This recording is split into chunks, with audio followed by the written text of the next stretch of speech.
ఉత్సాహంగా ఉల్లాసంగా చదువు సాగాలి, గొప్ప గొప్ప ఉద్యోగాలు సాధించాలి. Vignan deemed to be university.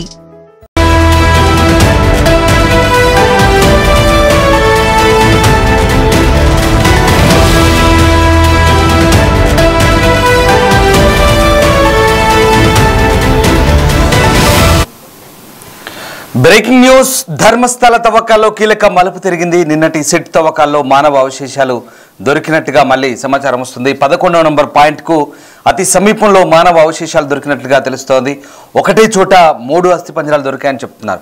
అందులో ఒకటి మహిళా అస్థిపంజరంగా గుర్తించారు. అదే ప్రదేశంలో మహిళా చీర కూడా లభ్యమైంది. బోయ చెప్పినట్లు 11వ నంబర్ పాయింట్కు సుమారు 100 మీటర్ల దూరంలో తవ్వకాలు జరిగాయి. 6 అడుగుల లోతులో మానవ అవశేషాలు దొరికినట్టుగా చెప్తున్నారు. తవ్వకాల్లో కొండ ఎక్కుతుండగా సిట్ అధికారులు గాయపడ్డారు. అయినా తవ్వకాలు కొనసాగించారు.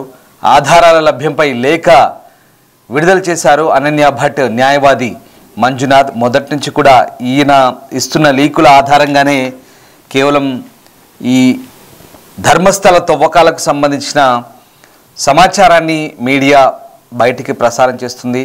ఇప్పటివరకు సిట్ అధికారుల బృందం లేదా ఇతరత్ర కర్ణాటకకు సంబంధించిన ఏ అధికారిక విభాగం కానీ ధర్మస్థల తవ్వకాలకు సంబంధించి కానీ అక్కడ దొరుకుతున్న అవశేషాల గురించి కానీ ఎప్పుడు స్పష్టమైన ప్రకటన చేయలేదు. కేవలం అనన్య భట్ తల్లి సుజాత భట్, న్యాయవాది మంజునాథ్ ఇస్తున్న సమాచారం, ఆయన ఇస్తున్న లీకుల ఆధారంగానే ఈ అస్థిపంజరాలు దొరికాయనో లేదా అవి మహిళవనో, చీర దొరికిందనో, ఇంకే ఇతరత్ర వస్తువులు దొరికాయని మాత్రమే చెప్పే పరిస్థితి చోటు చేసుకుంది.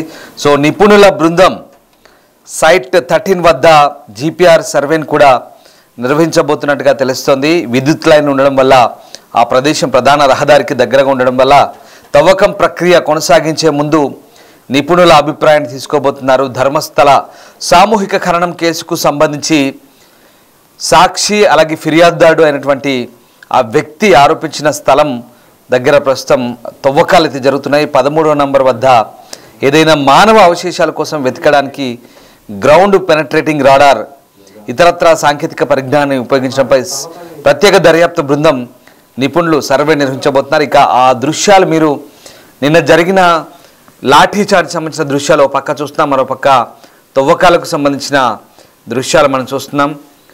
నిన్న ఆ ప్రాంతంలో ఉద్రిక్తత చోటు చేసుకుంది. పోలీసులు జనాల్ని చెదరగొట్టారు. మీడియాపై దాడి సందర్భంగా జరిగిన దృశ్యాలు అవి. మరోవైపు ఇక్కడ తవ్వకాల సందర్భంగా చోటు చేసుకున్న పరిణామాలు అవన్నీ కూడా ఎక్కడ ఎవరిని మీడియాను అనుమతించిన పరిస్థితి, అవన్నీ కూడా ఎక్కడో దూరం నుంచి జూమ్ చేసి జూమ్ లెన్స్ ద్వారా తీస్తున్న వీడియో ఫుటేజ్. ఇదంతా ఆ ప్రాంతం అంతా కూడా చాలా గోప్యంగా తవ్వకాలు అయితే జరుపుతున్న పరిస్థితి కనబడుతుంది. సో 11వ పాయింట్ దగ్గర అవశేషాలు దొరికినట్టుగా మొన్న కూడా సేమ్ ఇలాంటి వార్త ఇచ్చారు. 3 అస్థిపంజరాలని చెప్పారు, మహిళా చీర అని చెప్పారు. మళ్ళీ అదే సమాచారాన్ని ఇప్పుడు ఆ లాయర్ మళ్ళీ లీక్ చేస్తున్నారు.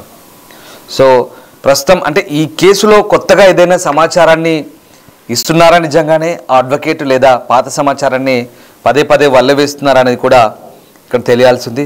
సో మొత్తం మీద సిట్ అధికారులు అయితే తమ పని తాము కానిచ్చేస్తున్నారు.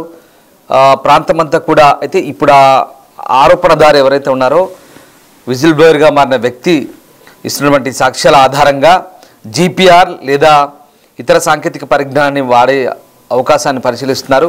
ఎందుకంటే అక్కడ విద్యుత్ లైన్లు ఉన్నాయి, అలాగే ఆ ప్రదేశం అంతా మెయిన్ రోడ్డుకు దగ్గరగా ఉంది. దీంతో మృతదేహాలు వెలికితీసే ప్రక్రియ కొనసాగించే ముందు నిపుణులు అభిప్రాయం తీసుకునబోతున్నారు సిట్ వర్గాలు. బెంగళూరు నుంచి ఈ జీపీఆర్ పరికరాలు రప్పించే అవకాశం ఉంది. అలాగే భారత వాతావరణ శాఖ ఐఎండీ ఆరెంజ్ అలర్ట్ కూడా జారీ చేసింది. దీంతో వర్షాలు కురిసే ఛాన్స్ ఉంది. సో జీపీఆర్ ఉపయోగించి ఇప్పుడు ఈ స్పాట్ నెంబర్ 13 పై దృష్టి పెడుతున్నట్టుగా సిట్ అధికారులు వెల్లడిస్తున్న సమాచారం. డీజీపీ ప్రణబ్ మహత్తి, డిఐజీ అనుచేత్ ఈ కేసులో దర్యాప్తు అధికారి ఎస్పీ జితేంద్ర కుమార్ దయామా నేతృత్వంలో సిట్ బృందం సంఘటనా స్థలాన్ని సందర్శించి నిపుణుల సర్వే నిర్వహించబోతుంది. ఈ తడి నేల అలాగే వర్షం నుంచి సిగ్నల్ ఖచ్చితత్వాన్ని తగ్గించే అవకాశం ఉన్నప్పటికీ కూడా తవ్వకాలకు సహాయం చేయడానికి గ్రౌండ్ పెనట్రేటింగ్ రాడార్ లేదా పర్వత రాడార్ వ్యవస్థలను ఉపయోగిస్తామని అధికారులు చెప్తున్నారు. విజువల్ బ్లోయర్ చూపించిన 13 ఖనన స్థలాల్లో 12 ప్రదేశాల్లో తవ్వకాలు పూర్తయ్యాయి. సైట్ నెంబర్ 11కి దగ్గరగా ఉన్న స్పాట్ 14 కూడా తవ్వారు. అలాగే మానవ అవశేషాలు కనుగొన్నట్టుగా ఇక్కడ సిట్ అధికారులు అయితే అధికారికంగా వెల్లడించలేదు. కానీ ఈ ఆగస్టు 4న స్పాట్ నెంబర్ 11కి దగ్గరగా ఉన్న చెట్టు దగ్గర అనుకోకుండా ఒక అస్థిపంజర అవశేషం అయితే కనుగొనబడింది. సో పాజీ పారిశుద్ధ్య కార్మికుడు దశాబ్ద క్రితం ధర్మస్థల గ్రామంలో జరిగిన అత్యాచారం హత్య కేసులో బాధితుల మృతదేహాలను ఖననం చేయమని తనను బలవంతం చేశారని ఆరోపించారు. జూలై 19న డీజీపీ ప్రణబ్ మహంతి నేతృత్వంలో ప్రత్యేక దర్యాప్తు బృందం అయితే ఏర్పాటు చేశారు. సో మొత్తం మీద ఇవాళ మళ్ళీ తవ్వకాలు అయితే జరుగుతున్న పరిస్థితి కనబడుతుంది ఆ ప్రాంతంలో. దానికి సంబంధించిన తాజా దృశ్యాలు అయితే చూస్తున్నాం. సో ప్రస్తుతానికి 13వ స్థానంలో ఈ సిట్ దర్యాప్తు గ్రౌండ్ పెనిట్రేటింగ్ రాడార్ అంటే జీపీఆర్ సిస్టమ్ని వాడబోతున్నట్టుగా తెలుస్తుంది. ప్రస్తుతానికి ఆ ప్రాంతం అంతా కూడా తవ్వకాలు జరిపేందుకు అధికారులు సిద్ధమవుతున్నట్టుగా తెలుస్తుంది. సో సామూహిక సమాధి విచారణలో ధర్మస్థల అటవీ స్థలం ఇప్పుడు మళ్ళీ శోధనకు సిద్ధమవుతుంది. అంటే పూర్తిగా ఆ ప్రాంతాలంతా కూడా తవ్వకాలు నిర్వహించి నిఘా పరికరాలు పెడుతున్నారు. ఆ ప్రాంతం అంతా భారీ యంత్రాలతో తవ్వకాలు చేస్తున్నారు. నేత్రావతి స్నానఘాట్ సమీపంలో ప్రస్తుతం ఈ ప్రక్రియ అయితే నిరాటంకంగా కొనసాగుతోంది. అక్కడ వర్షాలు పడ్డప్పటికీ ఎలాంటి ఆటంకం లేకుండా తవ్వకాలు జరుగుతున్నాయి. నెంబర్ 13 దగ్గర ఇప్పటికే బ్యారికేడ్లతో కప్పబడే ఆ ప్రాంతాన్ని నిఘాలో ఉంచామని అధికారులు అయితే చెప్తున్న పరిస్థితి కనబడుతుంది. సో 1995 నుంచి 2014 మధ్య ఈ పారిశుద్ధ్య కార్మికుడు ఈ ఖననాలు చేసినట్టుగా చెప్తున్న ప్రాంతంలో 11A దగ్గర సిట్తో పాటు వెళ్ళాడు. 11A అనేది కొత్తగా స్పాట్ నెంబర్ 11 వద్ద అడిషనల్గా మరొక పాయింట్, అది 11A అని చెప్తున్నారు. సో అక్కడ మహిళలు మైనర్లతో సహా అనేక మృతదేహాలను రహస్యంగా ఖననం చేశానని అతను ఆరోపించాడు. సో లైంగిక హింసకు సంబంధించిన ఆధారాలు ఉన్నాయంటూ కూడా చెప్తున్నాడు. అతని వాంగ్మూలం మెజిస్ట్రేట్ ముందు నమోదు చేయబడింది. సో దాని ఆధారంగానే ప్రస్తుతం విచారణ అయితే జరుగుతుంది. సో గత వారం అస్థిపంజర అవశేషాలు బయటపడిన ప్రదేశానికి సమీపంలో ఉన్న ప్రదేశానికి ఈ సిట్ అధికారి జితేంద్ర దాయమా బృందాన్ని నడిపించారు.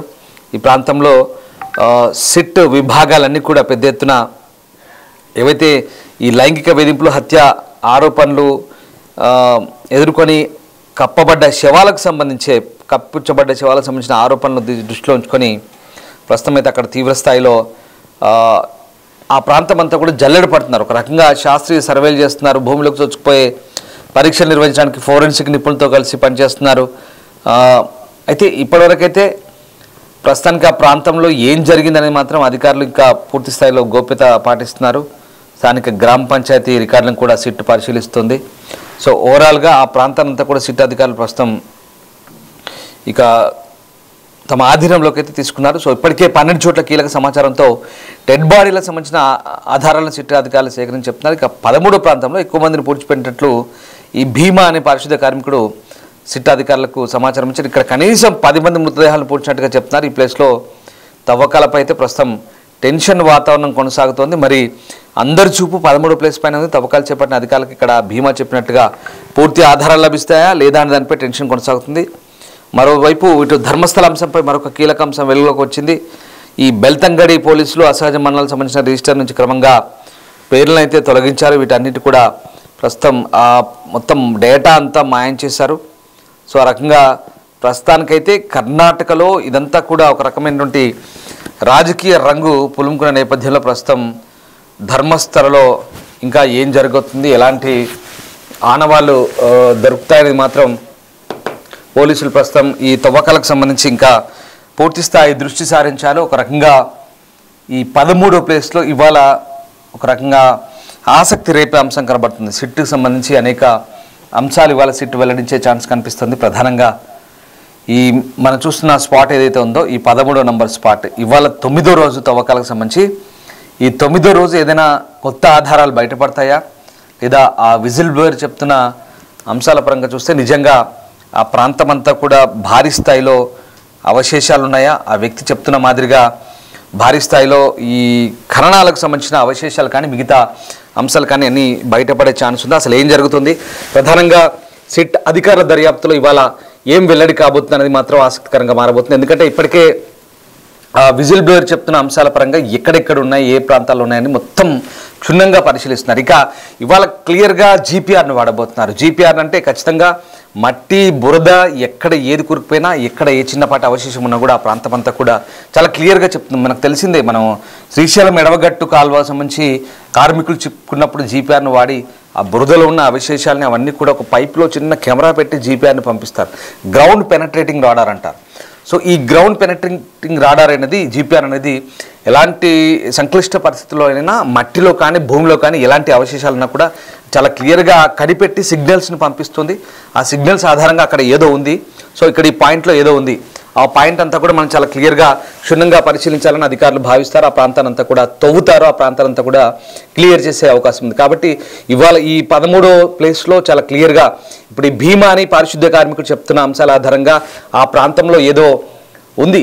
ఒకటి కాదు, దాదాపు 1/2 డజన్ శవాలను అక్కడే పాతి పెట్టాను, అక్కడే ఉన్నాయి ఖచ్చితంగా అని ఆయన చెప్తున్నాడు. సో ఈ 13వ పాయింట్ కీలకం కాబోతున్నా నిజంగా అంటే మరి చూడాలి. నిజంగా విజిల్ బ్లోయర్ చెప్తున్న అంశాల ఆధారంగా ఇవాళ ఎలాంటి అవశేషాలు బయటపడబోతున్నాయి అనేది ఉత్కంఠ రేపుతుంది. సో ఓవరాల్గా ఏదేమైనా ఇవాళ జరిపే తవ్వకాల మీద కూడా కాస్త ఆసక్తి అయితే ఉంది. ఇటు ఈ మంజునాథ్ అనే అడ్వకేట్ ఎప్పటికప్పుడు లీకులు కూడా ఇస్తున్నాడు. మరికొన్ని అస్థిపంజరాలు దొరికాయని, చీరలు దొరికాయని, రకరకాల అవశేషాలు దొరికాయంటూ ఆయన చెప్తున్నాడు. ఎట్ ద సేమ్ టైం అక్కడ ఈ మొత్తం వ్యవహారాన్ని కవర్ చేస్తున్న మీడియాపై దాడి జరుగుతుంది. బాధితుల పక్షాన వెళ్ళి సమాచారాన్ని సేకరిస్తున్న యూట్యూబ్ ఛానళ్ళపైన దాడి జరుగుతుంది. అక్కడ కొంతమంది గ్యాంగులుగా ఏర్పడ్డారు. వీళ్ళంతా కూడా ధర్మస్థల్లో ఒక గ్రూపులుగా గ్యాంగులుగా ఏర్పడి కొంతమంది ఎవరు, వీళ్ళ వెనక్కి ఎవరున్నారు, ఎందుకు దాడిలో పాల్పడుతున్నారు, బాహటంగా మీడియాల ఛానల్ ప్రతినిధులను కొడుతున్నారు, కెమెరాలు పగలగొడుతున్నారు. వీళ్ళంతా కూడా ఇష్టారాజ్యంగా వ్యవహరిస్తున్నారు. పోలీసులు చూస్తున్నా కానీ దాడికి తెగబడుతున్నారు. పోలీసులు లాఠీచార్జ్ చేస్తున్నారు. ఇరువైపులా మీడియాకు మద్దతుగా కొంతమంది వస్తున్నారు. వాళ్ళు కొంతమంది ఆటోలో వచ్చి కొన్ని గుంపులు అవన్నీ అసలు ఎవరు వీళ్ళంతా, ఎక్కడి నుంచి వస్తున్నారు? వీరేంద్ర హెగ్డేకి, హరిశ్చంద్ర కుమార్కి మద్దతుగా వీళ్ళంతా వచ్చి అక్కడ ఈ గొడవలు చేస్తుంటే మరి పోలీసులు కూడా దీన్ని సీరియస్గా పరిగణిస్తున్నారా, ఏం జరుగుతుందని తేలాల్సి ఉంది. సో మొత్తం మీద ధర్మస్థలకు సంబంధించి ఇంకా ఉత్కంఠ అయితే కొనసాగుతుంది. ఇంకా చాలా అంశాలు తేలాల్సి ఉంది. సో ఇవాళ 9వ రోజు తవ్వకాల్లో భాగంగా ఏం బయటపడతాయి, ఎలాంటి ఆధారాలు దొరుకుతాయి, ఎందుకంటే ఇట్స్ బీన్ చాలా లాంగ్ ఒక డైలీ సీరియల్ లాగా కొనసాగుతోంది.